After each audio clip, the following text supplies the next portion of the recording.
My name is J. Marshall Freeman, and I'm from Toronto, Canada. When I was 13 years old, I was a pretty normal kid reading my X-Men comics and living a pretty happy life.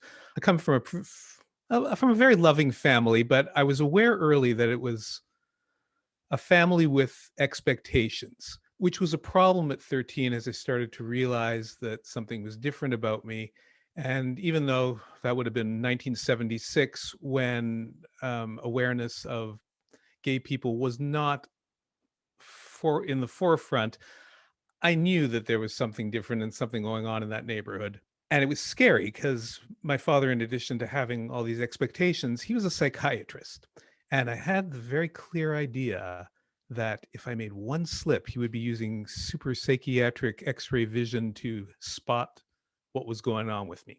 I remember there was one time that maybe he did suspect because he suddenly, out of the blue, said, "You know, men and women, their parts just fit better together," which of course was terrifying because do you see me? Do you know? But nothing more was said.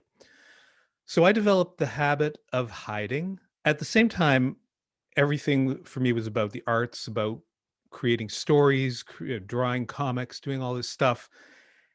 And I recognized that to be kind of the best part of me, the most integral, deepest, most consequential thing I had. And that got hidden as well in the habit of hiding. So fast forward till I'm in university and I apply for a creative writing workshop. One day it's my turn to bring in my story. So I've written a story, and the secret is that I know the main character is queer, but it's not on the page. Nervously, I watch everyone reacting to it, giving me feedback, and the feedback is great. People love my story. But with that comes a strange terror, because that means you're seeing inside me. That means I'm letting stuff out, and letting stuff out is dangerous. And so when it comes my turn to react, I tear my story to pieces. I explain in careful, intelligent detail why it's no good, why I'm a bad writer, etc. And then I don't write for 20 more years. In the meantime, I do finally come out at age 25, and it goes okay in the way of coming out. It's hard and scary and gets better. I meet the man who will later become my husband. I make gay friends. I develop a sense of queer politics and queer history. But during that time, I'm still not going back to writing. I'm still not writing the stories that integrate everything that is me. I'm making music, and I'm producing music for other people at the time, and kind of becoming a relentless champion for other people to express themselves in their art, while I'm a dabbler during that time. So fast forward to the late 90s, early 2000s, and the social media platform LiveJournal. And on LiveJournal, I meet an amazing group of smart geek girls, and many of them are queer. And what they're into, in addition to comic books, in addition to finding a whole new political side to comic books that I never saw before, they're into fanfic. And I start reading fanfic, and I discover the world of slash fic.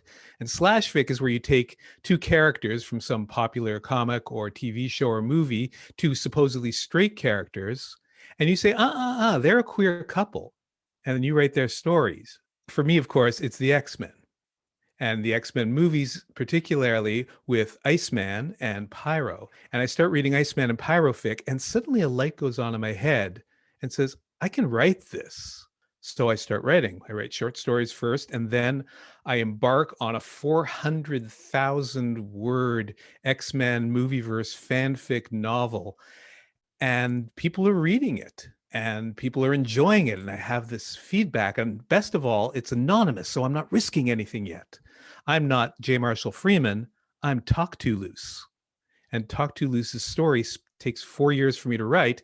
And it's like my master's thesis in writing. That's how I learn. So I finished writing this massive fanfic novel, this anonymous work. And I realized at that point that there's nothing stopping me from writing as J. Marshall Freeman.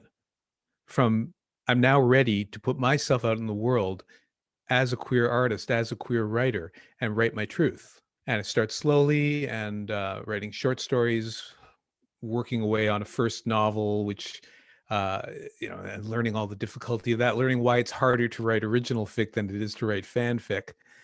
But then it starts happening. I start getting more positive feedback, and then I win 2 awards for short stories, for queer themed short stories.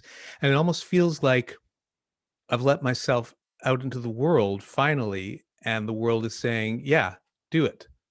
And I think that's a common experience of coming out for so many people, one way or another. It's when you take off those chains that you are the best version of yourself. And I keep writing. And in December 2020, Bold Strokes Books puts out The Dubious Gift of Dragon Blood. I'm writing a queer youth, a 16-year-old main character. And to some extent, he's living the adolescence that I didn't get to live as an open gay boy. It's not the end of a saga, but it's the culmination of 30 years. It's me being out not only as a gay man, but now as a queer artist. I've been making art for a long time now, and I benefit from other people doing that, and I benefit myself as an artist by taking that step of bravery and say, "Oh, all it is the truth. The truth isn't dangerous.